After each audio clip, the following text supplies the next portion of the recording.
Good evening, and thank you for tuning in to another episode of When Freedom Speaks. Thank you for following and choosing to watch us here at the Star of Zion. We want to encourage all of you to please go to our website, www.starofzion.org. Go to our YouTube channel and subscribe for all of the relevant news that we are bringing to you that is reliable and relevant. We are guided by our pillars at the Star of Zion of truth, love, and excellence. We all know that May is Mental Health Awareness Month, and we are indeed in store for a great treat this evening. One of our very own, Dr. Xellex Rivera, mental health counselor, will be sharing with us from the subject, Don't Label Me, addressing the stigma surrounding mental health. We're so glad to have her with us. She is indeed a daughter of Zion, right out of the New York City district, the mother conference of our church, the New York Conference. She is a proud graduate of our beloved Livingstone and currently serves as the Eastern Region chairperson for Young Adults in Christian Ministries.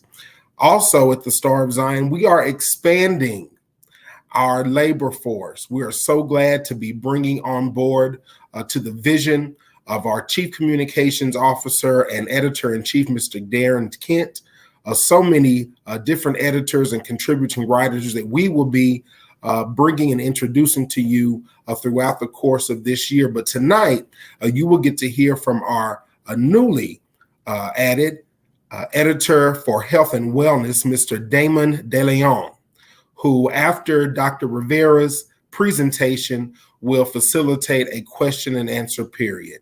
We ask that you would please tune in and be enlightened by the wealth of information that Dr. Rivera has to give to us.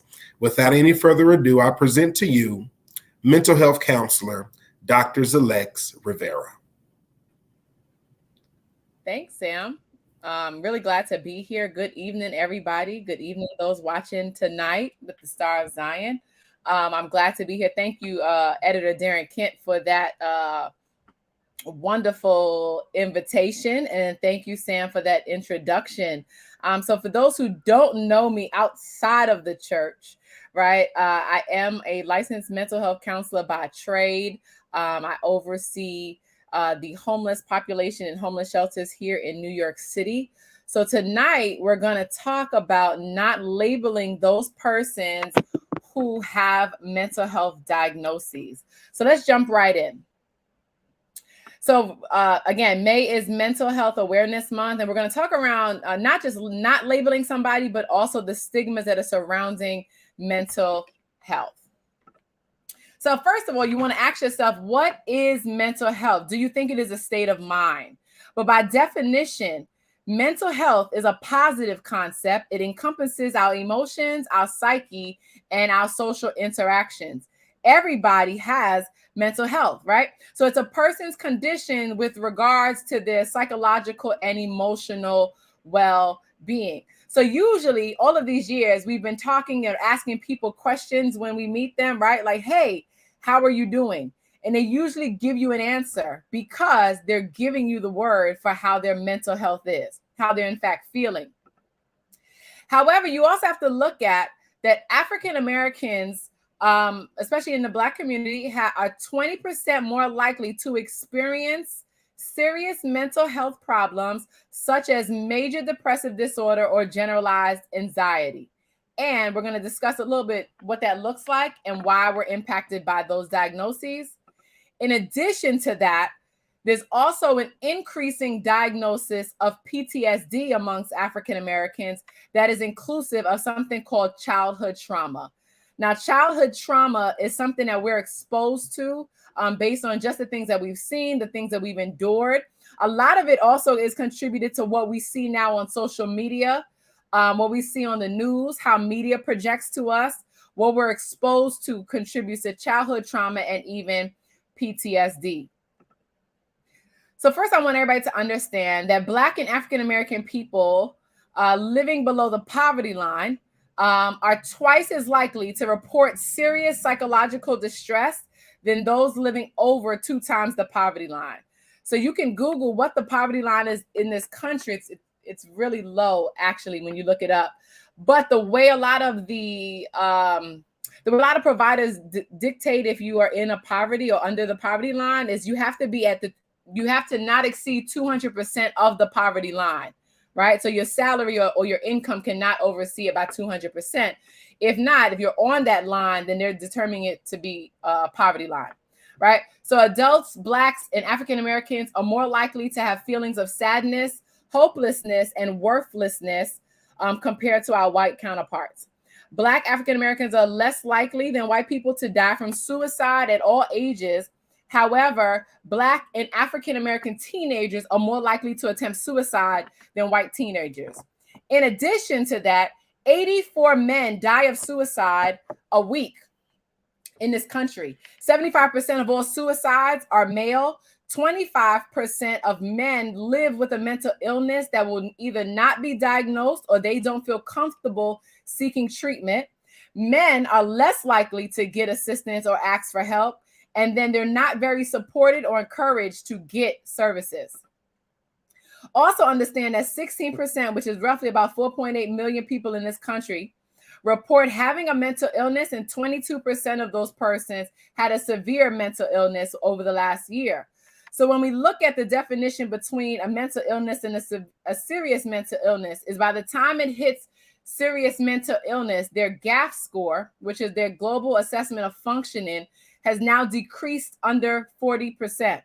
And under 40, not 40%, under 40, which means they need medication, they need treatment, they need assistance in order to do daily living functions. Everybody else can either seek therapy, get medication, or try to have some internal coping skills. We'll go a little further into that in a minute. So let's look at the first one that we talked about. When we're looking at anxiety disorder, right, which is a very common and it's very, very, very normal to have. I don't know if anybody here has ever been in traffic or been in New York City traffic, right? But that is exactly how being anxious and having anxiety disorder feels like, right? But by definition, an anxiety disorder is a type of mental health condition. They respond to certain things and situations with fear and they dread them. You may also experience physical signs of anxiety, such as a pounding heart, sweating, hand shaking, hand sweating. However, it's very normal, right? You might have a speaking engagement. You get really anxious, right? You might, get pulled over by the cops. You get really anxious. All of these things are normal. The feeling of anxiety is a normal feeling. But then when we look at generalized anxiety disorder, which is a diagnosis, right? So let me explain the difference again. So everybody has feelings of being anxious or nervous, right? However, once it becomes a diagnosis called generalized anxiety disorder, this is marked by an excessive, extravagant, exaggerated anxiety and worry about everyday life events for no obvious reason. So people with symptoms of generalized anxiety disorder tend to always expect disaster and can't stop worrying about health, money, family, work, or school. In all actuality, they're working themselves up in their own head, right? So there's nothing that you can say to somebody who has generalized anxiety, because they're mapping out every worst case scenario that can happen in the course of the day, in the course of how they're planning to execute their day, traffic, to their coworkers, to your food might not work, be good. All of these things puts them in an extreme state that they're unable to function, or they're very delayed in their functioning. So when we look at some of the symptoms, one of them is restlessness and feeling keyed up or on the edge. Okay. Everything is the worst. A meeting that they feel they're not prepared for is the worst. They're not getting sleep at night. And it's much more than just scrolling on social media, right? They're not getting enough rest, being easily fatigued. They're always tired. And the reason for that is because they're constantly in a battle in their head about all of the things they have to do, what can happen. So they're constantly in a state of worry, which causes them to be easily tired or fatigued. Difficulty concentrating or mind going blank, right? They can't really focus. They can't finish a task. They're not very consistent. They're unable to get things done. They're very irritable. These are the people who I like to say go 0 to 100. Right? So you go 0 to 100 very quickly, because everything can instantly get on their nerves. And it's not so much that you're getting on their nerves as it is more that it's creating more anxiety for them. And as a defense mechanism, they come off to be irritable. Muscle tension, which is a level of stress and anxiety, and then sleep disturbance, right? They have difficulty falling or staying asleep, restlessness, or unsatisfied sleep. So when we look at people who have GAD, they worry excessively, and they're uncontrollably, they're uncontrolled about daily life events and activities. They often experience uncontrollable physical symptoms, including fatigue, sore muscles, trouble sleeping, and concentrating. They never get anything done, or then if they do, it takes a very long time, and somebody has to assist them in doing so. So by the time somebody has this diagnosis, right, which means it has to actually come from somebody. You had to go to a therapist, a psychologist, or a doctor to determine that you actually have generalized anxiety disorder. However, it is curable. This is a treatable diagnosis, right? So one way to treat it is with psychotherapy. And I know here in the church, we don't believe in therapy, right? And we're going to talk about those stigmas in 1 second. However, prayer and a therapist still, in fact, work, okay? Medication, prescription medication from a doctor. There's 2 types of medication. There's short-term, which gives you more of stability or stabilization to get you to start practicing coping skills through the medication. They don't have long-term effects. And then you have those medications that do have long-term effects.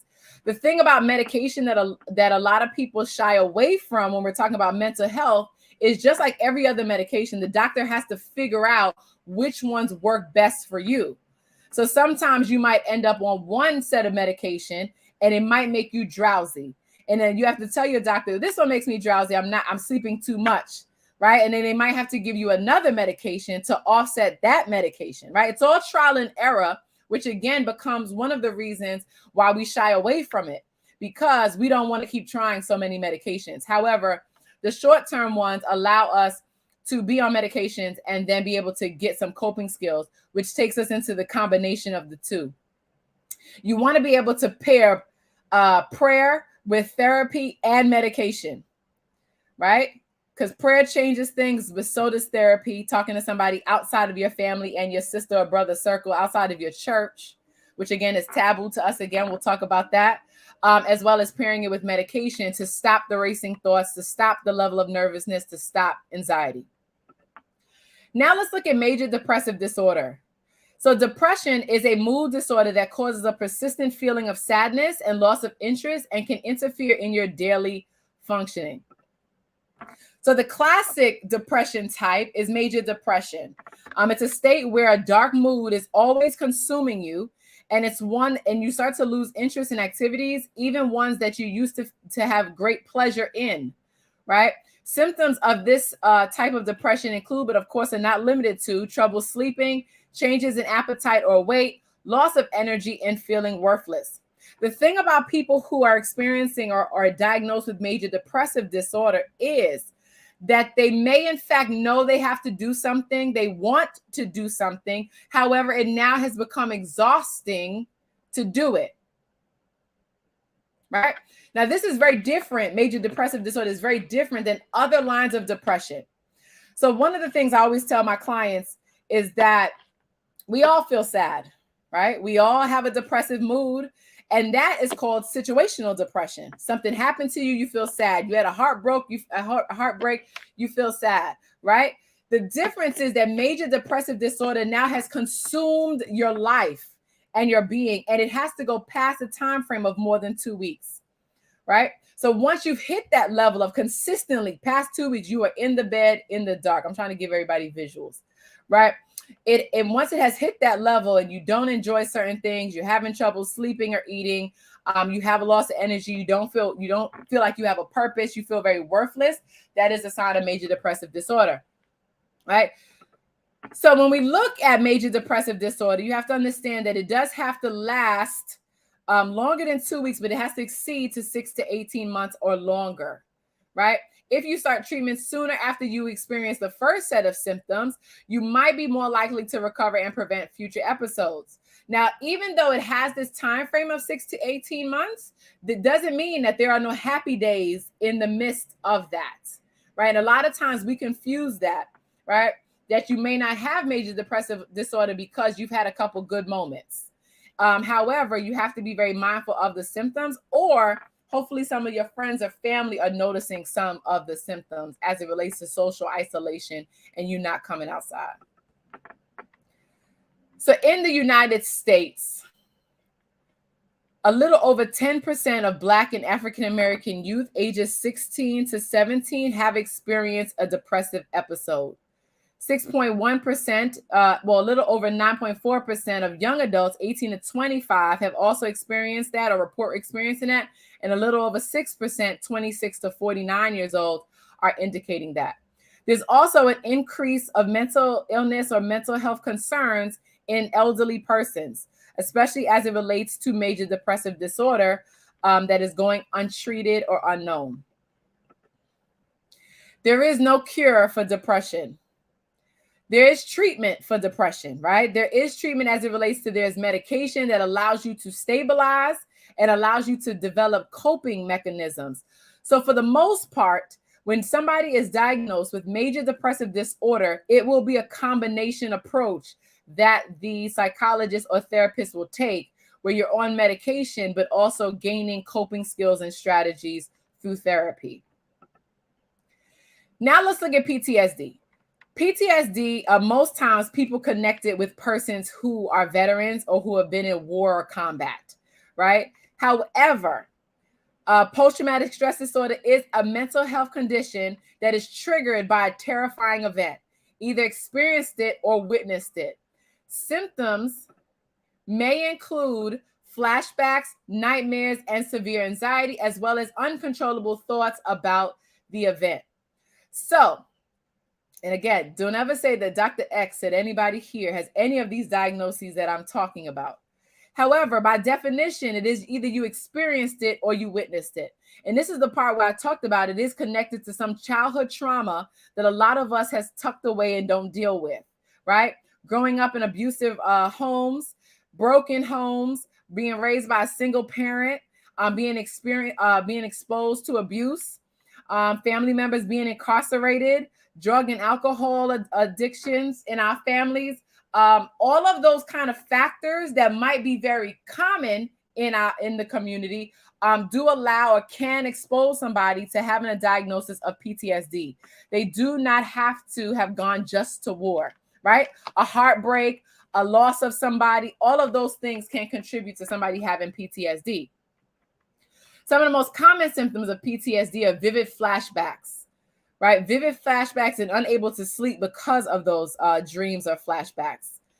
So that brings back the actual feeling of the trauma or whatever they were exposed to.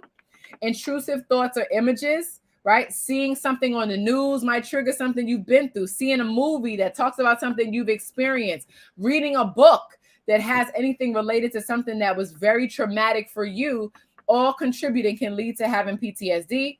Nightmares intense distress at real or symbolic reminders of the trauma, physical sensations such as pain, sweating, nausea, or trembling, right? And again, this can be anything from watching the news to breaking a bone to being in an abusive relationship. That is how widespread all of these events can be that can still contribute to a diagnosis of PTSD. So did you know that PTSD can be triggered by an array of events? It does not necessarily only have to be war. It can be any form of crimes, fires, natural disasters, accidents, the death of a loved one, a breakup, abuse, incarceration, anything. It can also be thoughts and memories that reoccur even though the danger has in fact passed.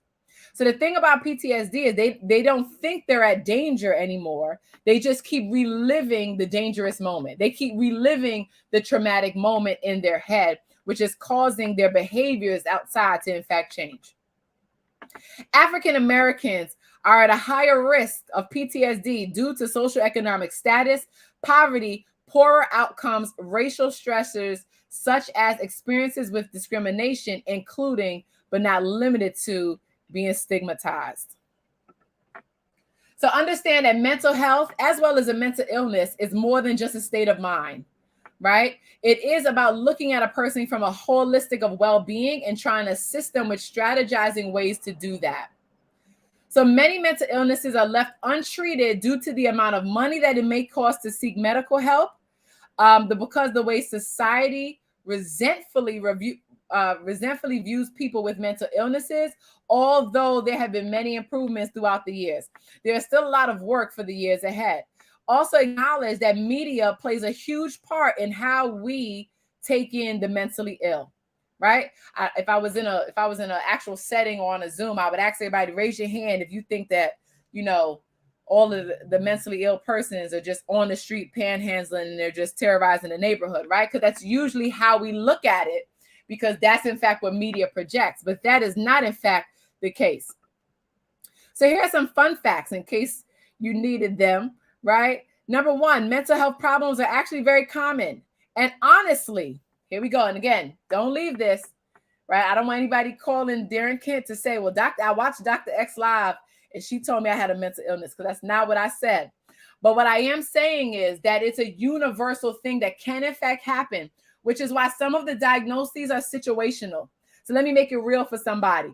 COVID put us all in a state of trauma, right? So when COVID put the whole world in a state of trauma, it puts some of us in a level of situational anxiety, situational depression, right?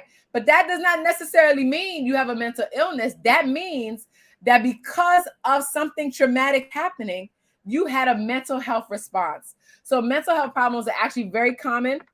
1 in 5 American adults are experiencing a mental health issue. 1 in 6 young people are experiencing a major depressive episode, and 1 in 20 Americans live with a serious mental illness such as schizophrenia, bipolar, or a major depressive disorder. Suicide, like we talked about earlier, is one of the leading causes of death in the United States, especially amongst African American men. Even very young children may show early signs of mental health concerns. These mental health problems are often clinically diagnosable and can be a product of interaction or biological, psychological, or social factors. Mental health diagnoses first show their signs as early as 14. Also, when we talk about the education piece, you have to understand that some diagnoses are required by a certain age. So I know a lot of us are concerned with our children if we take them to get evaluated, or if you even take yourself to get evaluated, but mostly for your children, that you get a diagnosis prematurely, or you're scared to get a diagnosis prematurely. But knowledge is definitely power, and we'll talk about ways to educate ourselves on that. So when you look at it, what is stigma, right? So stigma is judgment. Let's be very clear about that. And I know a lot of times in the church, we like to talk about that you should not be passing judgment, right? But stigma often comes from a point of you don't understand what's happening. You do not understand every diagnosis. Therefore, in some regard, you're kind of fearful, okay? When the mental health person, if they're severely mentally ill, comes into your church, it raises a security alarm, right? It doesn't necessarily raise a helping hand alarm, right? Because media also projects that people who are severely mentally ill are coming to harm people. So knowledge is always power, but stigma is connected to that. Inaccurate or misleading media representation of mental illness contribute to all of these factors. So in relation to mental illness, stigma is when someone is marked or discredited somehow, or reduced from being a whole person, or being stereotyped or labeled as a collection of their symptoms or diagnosis.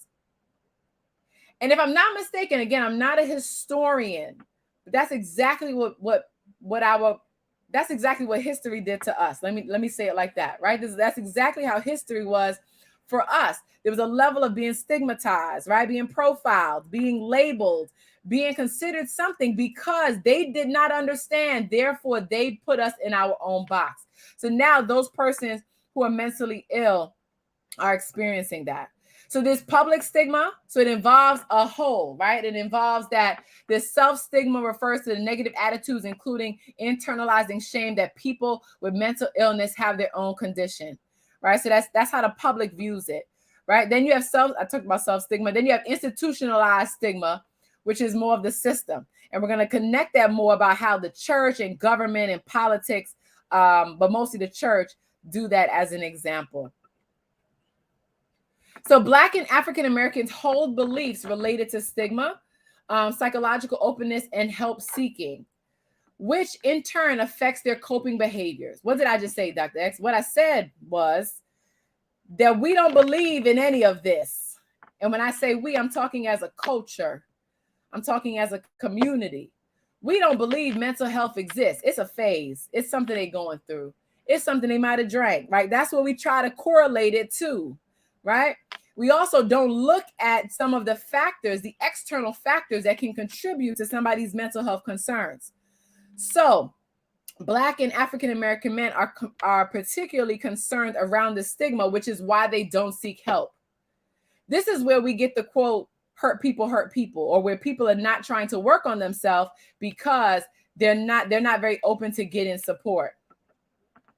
But so you have to understand that a lot of people are not seeking help, right? And that's what our research is in fact saying. Nobody's seeking help. Nobody wants to be judged. Raise your hand right now in the chat. Drop a hand emoji in the chat if you like being judged.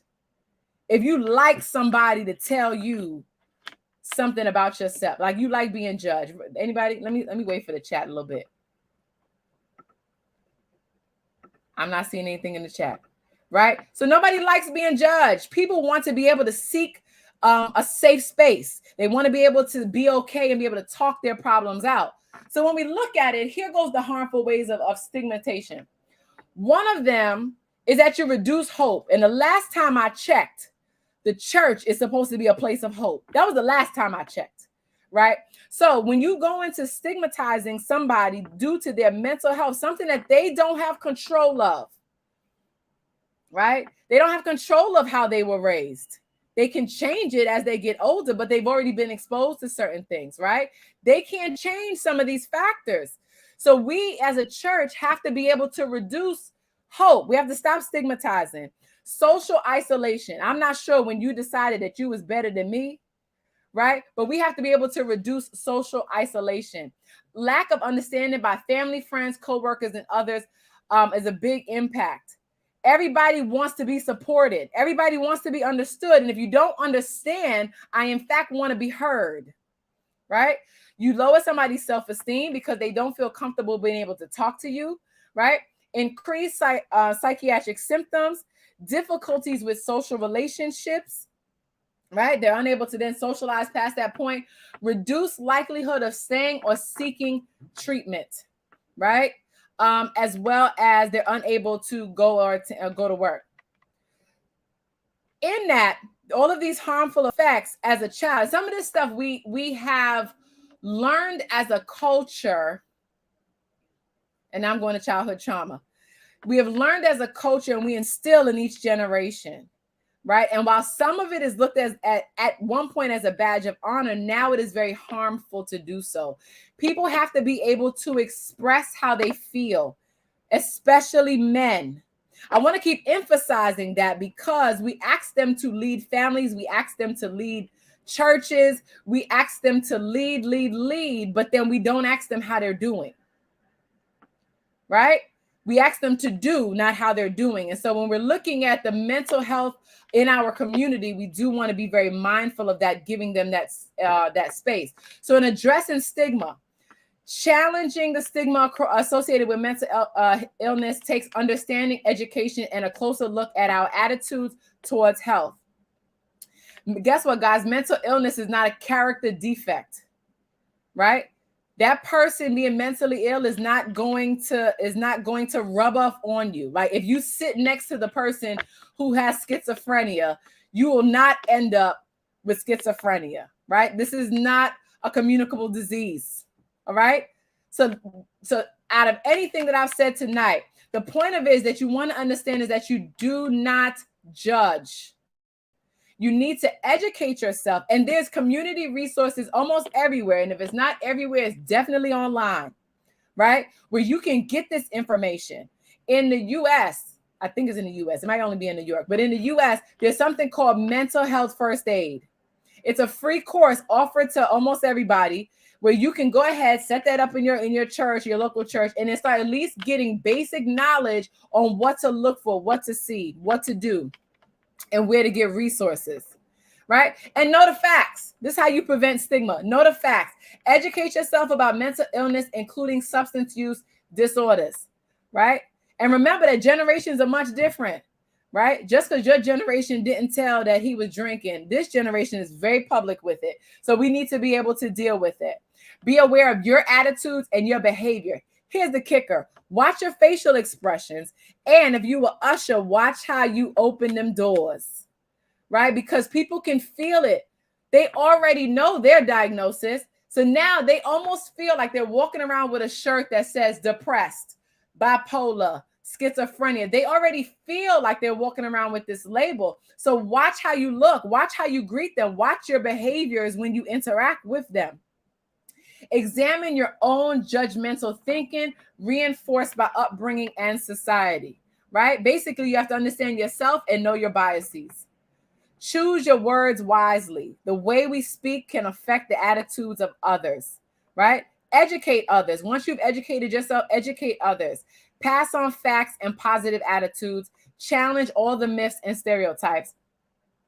Focus on the positive. Mental illness, including addictions, are only a part of anyone's larger picture, okay? That is not who they are, right? Which is why us clinicians have removed certain words like schizophrenic.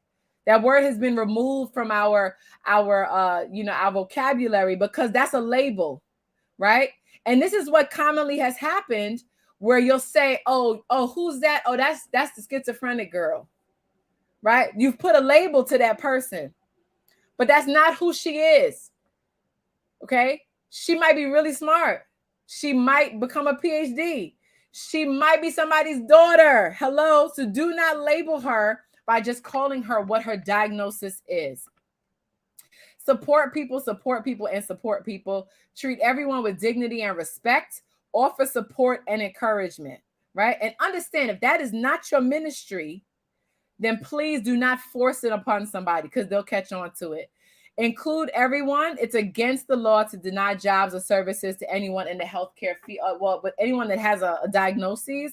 And the same should be no different for the tasks we give people in our churches, right? There should be a level of discrimination that's included. Just because he or she has a diagnosis of bipolar does not mean he can't be on the steward board. He could count, right?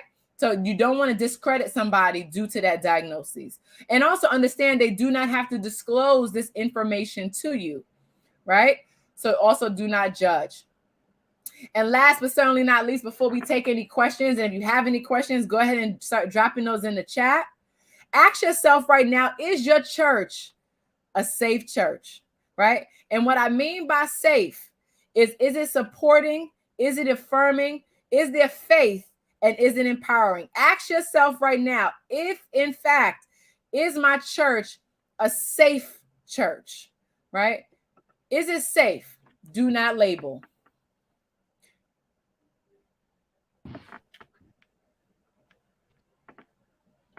All right. Well, I want to thank you so much, Dr. Rivera, for that enlightening presentation. I'm sure we all have learned about it. I have myself. You know, I have this thing where I actually really study and research a lot pertaining to mental illnesses. Before I actually continue any further, to everyone watching, my name is Damon De Leon. I've been active in Zion most of my life, a homegrown Zionite. You know, grandparents, Zion pastors and ministers. So it's been in my blood from as long as I can remember. I had the privilege to meet you, Dr. Rivera, not formally, but very informally, several years back at a winter meeting. I actually saw you, and I love everything you're doing. I love the presentation, and it was really so enlightening. Several things that stuck out to me was how we have stigmas in society pertaining to mental illness. And I don't know about you, but growing up, I was a fan of Martin, the show Martin, with Martin Lawrence, Tisha Campbell, etc. And I remember one segment where Shanae actually spoke on the show. She was on this love show or something, and she was asked by the host, who was actually, I want to say it was Tommy Davidson or someone, that said, "Hey, do you know karate?" She said, "I don't know karate, but I know crazy." And so people tend to make light. You probably remember that. She said, "I don't know karate, but I know crazy." And people tend to make light in society of mental illnesses. They tend to also demonize the illness as if you're some type of Jason Voorhees, Friday the 13th zombie killer walking around, and every time someone's going to come across you and they think you have some type of issue, that it's about to go down. You know, something's going to happen. And that's not the case at all. And me personally, I was a history major in undergrad, and history is the study of human interaction with one another. And so throughout human history, we have all actually had our own experiences. And many of those experiences tend to mold us into the type of people that we become. Unfortunately, there's one thing I love about your presentation that reminded us all is that experiences, along with, there's also a genetic component, tend to mold our neurological developments. So mental illness is actually not something that should be taken lightly. So one question I want to ask you before I open it up to everyone is, when it comes to our community, why is it that many men, and I read a number years ago, a statistical number, that maybe you can actually back me up on this, that show that African-American men, due to many stress levels that they have and many mental illnesses and neurological issues that they have, tend to not, we have this bravado and machismo about us. Mm-hmm. We feel that we don't want to, ain't nothing wrong with me, I'm good. We have this stigma that it shows a sign of weakness if we address our mental issues. Why is it that those numbers tend to affect us negatively in our community when it comes to men and not wanting to address mental illness? In your opinion, why is it that we don't seek that type of help? So in my opinion, I think it is geared to an upbringing, right? We're conditioning our sons to respond this way, like if you notice, if a boy falls, you don't cry, right? That's how that's from very early on, right? So now he grows up and he's just conditioned that he might in fact hurt and be bleeding and his arm might be broke. But his mama said, or his daddy said, you better not cry. You better not cry, right? So now you have a man out of this boy. Now you get older, and now you try to go into a romantic relationship, or you try to, go through life, or you have these stressors, but you was told not to cry, right? It's connected. The level of emotions or the level of needing mental health services or assistance or help, in a man's perspective, is looked to be a weakness, when actually it should in fact be a strength, right? Because honestly, you're not a superhuman. Like, that's what I tell people. You're just not a superhuman, right? And sometimes, if I don't quote me on the Superman stuff, but he needed help sometimes too. Superman needed help from time to time as well, right? So I think that's really what it is. And then on the flip side of it, it's also connected to, they don't want to be seen as weak. They don't want to be looked at as super vulnerable, right? They're just supposed to be conditioned to just provide, take care of, right? And in this childhood trauma, in this development as a man, I think what happens is that's when they start to get lost, which is why they're so impacted by suicide rates, right? A lot of African American men, they're committing suicide because it's a lot of pressure. It's a lot on their shoulders with no support. So I think that's what contributes to like why men don't seek support at rapid numbers. I mean, and it's the same thing. If you look at all of the institutions outside of prison, okay, if you look at all the other ones, when they seek help, they're looked down upon. When they come to a homeless shelter, they're considered, you know, the scum of the earth. When they come to hospitals, they're not as much as an emergency. So when you look at it across other systems, it's almost like, well, where do I go? And that's really what I think a lot of African American men are like. So what am I supposed to do when I cry, even if it's internally? What do I do when I hurt? Then you start turning to other things, right? Drugs, alcohol, abuse, right? A lot of it starts to lash out. Because even when you look at the research of people who end up in like domestic violence situations or predators of domestic violence, there's a core of pain all the time, right? It's not like when he was a young boy, he said, you know, I want to do this. Or I want to, you know, no, it's always a core of pain that because they're supposed to keep that little boy locked in that can't cry, that's why they don't seek assistance. And then it just manifests into their mental health and then can grow into something much more. And then they'll spend the rest of their life deflecting, even if somebody tries to extend help, right? Okay, I see you have a problem. I see that you're hurting. Oh, no. I'm good. I'm always good. And I think that's a really bad defense mechanism that unfortunately African-American men carry as a badge of honor. Right. First of all, can you see me okay? It looks like I'm not frozen or anything, am I? You're not frozen, no. Okay, all right, good. You know, it was a process that started in the late 1600s, or actually in the early 1600s during the colonial era of America. And the process actually was known as buck breaking. And with buck breaking, as far as the planters and the traders and the slave masters, how they treated the African slaves. Now, this happened, throughout the Middle Passage, throughout the Spanish and French colonies in the Caribbean and South America, and as well as the British colonies here in North America. The buck breaking process was how the planters and the colonial slave masters would actually target the man, the African American man. They looked at the robust, the strongest male. He was known as the alpha male, and they actually would take him and actually do various things to him, sodomize him in front of the other slaves. They would actually scourge him, castrate him in various ways, and also there was a process, and you can actually double check me on this, and I'll be happy to share the source with anyone, where they would actually place this alpha male sometimes in slave houses, and in order to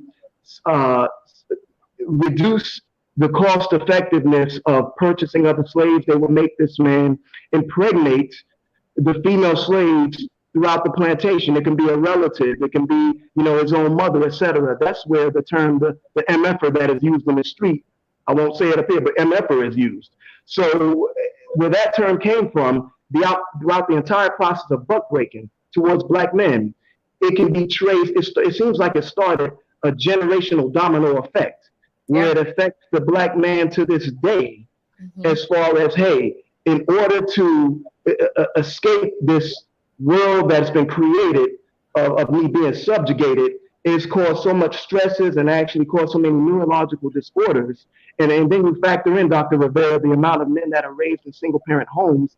It's like all of those factors come into play, and they feel there's no outlet. Who can I go to?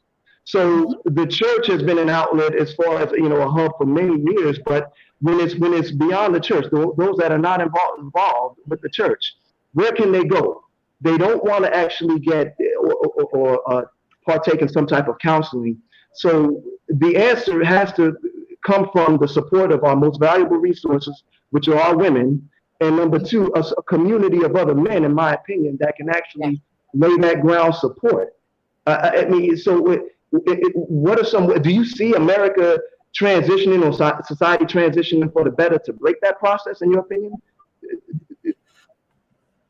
I want to say no, and I don't know if that was a good answer, but because on the flip side of it, and the reason why I'm saying no is because on the flip side of it, on the African American female side of it, there is levels of mental health concerns there as it relates to the concept of the strong, independent woman and the alpha female concept, all those kind of things that have created such division, and neither side of us are getting the treatment or the support that we need. How do I help you if I'm hurt too? And that's what's kind of happening, in our community. And then not to mention, when we look at it from a governmental standpoint or a community standpoint, our neighborhoods don't have the resources in them that we need, so we're kind of at a catch-22, right? Like we're not at that place that we're able to get the resources that we need, even if we did it silently. Does anybody know how to silently get it? That's the part you would start asking people, like, do you know what number to call in case of something, happening, or how to seek services? I think it's a double-edged sword. Did I lose him? I think I lost him. I don't know if I have any questions. I'll divert to the chat. If you have any questions, yeah, it looks like we did lose Damon, but he was amazing just now. He was coming with the good questions and good history for us. Like the lights went out where he was at. Is there any other questions? Yeah, do we have any other questions in the chat? Please give them to Dr. Rivera right now. Well, Damon's back. He's coming back on right now. Okay. We want him to kind of wrap up with you. I think maybe his lights went off or something like that. Yes. But here we go. Damon, you back? You back with us? Yes, sir. I'm actually here. Yeah, what happened? Cool. You lost. I don't know, but you went off for a second. You're back at it, man. I'm gonna let you wrap up the conversation. I know I'm black. I didn't know everybody else went black on me. I'm like, hey. Man, do your thing. You got a few more minutes, and then we're gonna wrap it on up. Thanks, man. Okay, all right. I apologize about that, Dr. Rivera. So actually, in my office, there is motion lights. When everything is still for a while, everything goes black, and I tried to wing it. I'm like, nah, I'm not that light skinned, so I need to get those lights back on. So I took care of that. So yeah, it's this boogeyman syndrome that we have towards mental illness. Our approach has to change. We have to let our men, women, everyone know that it's okay to get help. Prayer can take you but so far. I'm a man of faith, you're a woman of faith. Prayer can do but so much for us. Prayer works, but the actions have to follow it. It's okay to seek counseling. It's not a sign of weakness. It's not a sign of vulnerability. But even in that sign of vulnerability, which it is, it's okay. It's okay to be a little vulnerable. I had to tell myself that. I had to tell other friends of mine that I actually think might have some issues. It's okay to have a sense of vulnerability with the right people. Find a network or establish a network of people that you can actually communicate with and trust, and actually participate in the process, whatever you need to do to actually make sure that you address the mental issues. I remember the comedian Robin Williams years ago. Remember, he committed suicide. No one had an idea that he was he suffered from manic depression. And we're talking about an actor. We're talking about an actor that was an A-lister. We're talking about an actor that was an A-lister. The young lady who was in college, 22 years old, you read about just a couple of weeks back, cheerleader, actually committed suicide, was, full ride scholarship. I mean, on her way to, doing great things. But mental illness is like death. It recognizes no one. Correct. So, I think we have a question. A question here. One says, is mental health really curable after medication? So it depends on the diagnosis, and it depends on the severity of the diagnosis. Some diagnoses will require medication for the rest of your life. There are other diagnoses that you can take short-term medication to just stabilize you. And what they do is they pair it with therapy and coping skills or mechanisms in order to give you long-term results or coping strategies moving forward. But there are some that you'll take it for the rest of your life. Now, there are also some diagnoses that don't take either, don't take medication, right? There are personality disorders. There are some levels of addictions that don't have a medication component to it. So a lot of that goes into using some therapy practice, such as cognitive behavioral therapy, and try to motivational interviewing, those kind of strategies to try to overcome or combat that illness, right? And understanding that even though they use the word mental illness, right, it's not like It's not like COVID, right? You don't just get sick and then it just goes away, right? The person does in fact live with that for the rest of their life. I know we have another question. How young is too young for a diagnosis? That depends on the type of diagnosis. Some diagnoses can only be given after the age of 6. Some of them only can be given after the age of 17, 18. So there are some youth diagnoses that happen. And then there's also some diagnoses that are given in when they're a youth or when they're younger, that will evolve into another diagnosis as an adult. Based on the research. So it just depends on what they're saying. Like a very common one is ADHD in children, right? That can be diagnosed, but it has to be at the age of 6 for the most part, or actual clinical diagnoses.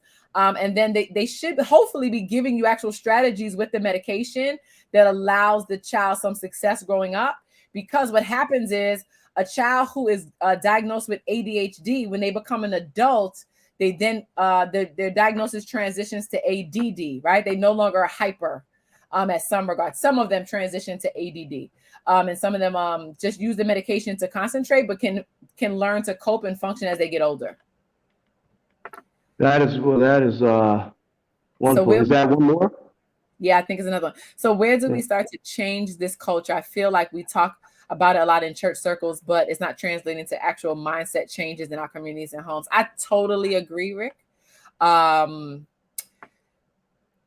don't know if this is the right platform to answer that, right? But I think a lot of it has to do with self as well, right? I think a lot of people are not working on self. We're conditioned to bend and not break. We're conditioned to constantly be strong. We're conditioned to constantly be at battle and defense. That is how we're conditioned from children, right? At no point do we stop that conditioning and switch, right? At no point do we address the trauma. There's a lot of mothers of our church that have experienced levels of trauma that they will never say, right?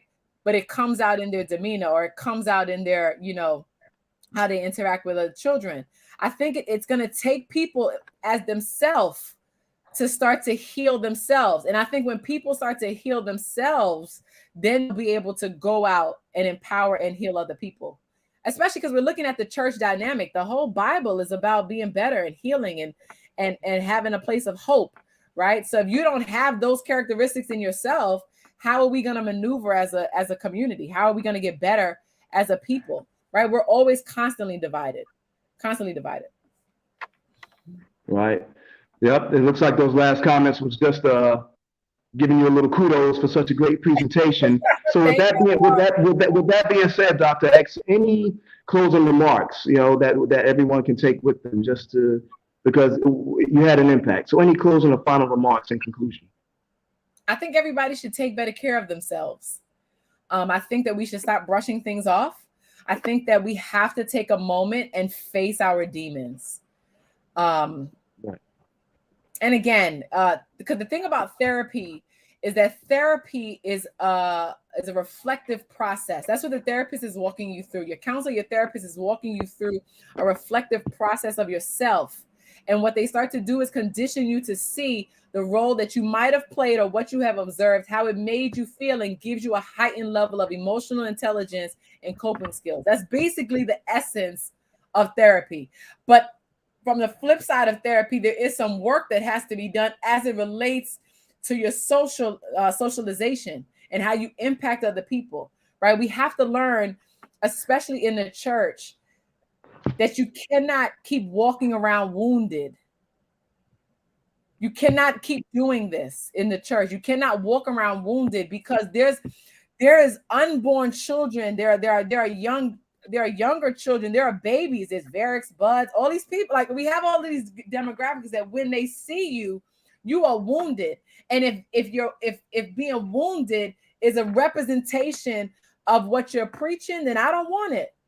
So when you in fact work on yourself, because I do believe that you're supposed to have an image of God in you, or have a projection of God in you. But one of the things about that is you have to know who you are.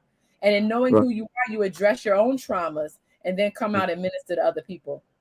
Wonderful. I couldn't agree more, 100%. Well, thank you again, Dr. X. And again, I'm Damon De Leon, freelance editor for the Star of Zion Health and Wellness section. You'll be checking me out much more. I'll actually be posting a lot of information very soon. So at this time, I'm actually going to turn it over to Reverend Sam Brown, our managing editor for the Star of Zion. Take care, everyone. Wow. Excellent presentation and such great information that we pray will be beneficial to you. And that is our continued commitment here at the Star of Zion to bring you information that you can use, that is useful to you, that is relevant, and that is indeed reliable. Please, we want to encourage you to please subscribe to our publication at www.starofzion.org. For a modest $38 a year, you can receive this information that we have for all of our subscribers. Go to our YouTube channel. This presentation tonight will be archived there. You can go back and look at it. And we are so excited about the vision of our Chief Communications Officer and Editor-in-Chief, Mr. Darren Kent. A huge thank you again to our guest presenter, Dr. X, and thank you and welcome to the team, to our Health and Wellness Editor, Mr. Damon De Leon. We would like to remind you all that we have another series that we will be launching for When Freedom Speaks, now and then.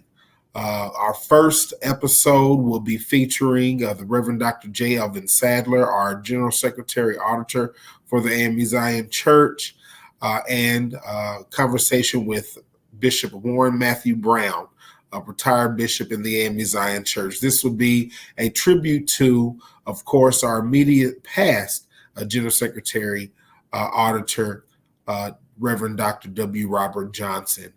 In these episodes, we seek to just learn more about our connectional departments and how they have transformed over the years and what our leadership sees for the future of our beloved Zion through the work that they are doing so hard at the top levels of our church, so that the Freedom Church continues to be relevant here in this present age. Please mark your calendars for May 19th, 8 p.m. right here on the Star of Zion. Again, thank you so much for tuning in. We pray that you all have a blessed evening.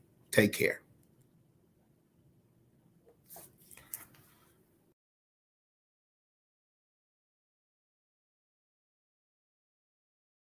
Mm-hmm.